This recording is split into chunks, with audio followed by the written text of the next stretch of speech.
ही आहे जिल्हा परिषद जकडा ठोंबरेची परसबाग आणि आत्ताच परसबागेमधून गवत काढण्याचं काम या मुलांनी केलेले आहे।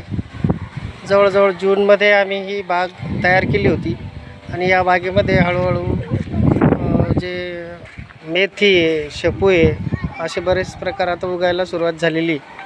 या शाळेचे मुख्याध्यापक सन्माननीय घायाळ सर यांना आपण विचारूया की बाग कशी तयार केली।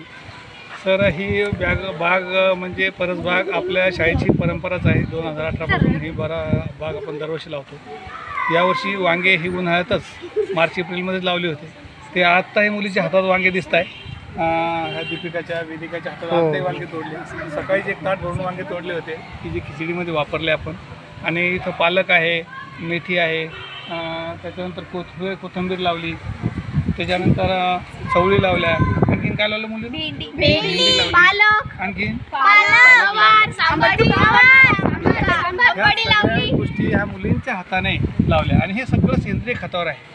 त्यामुळे याला रासायन खत आम्ही टाकलेलंच नाही आणि जे वांगी येतात बिलकुल असं सेंद्रिय हे वांगे आहे। त्यामुळे खायला चविष्ट लागतात।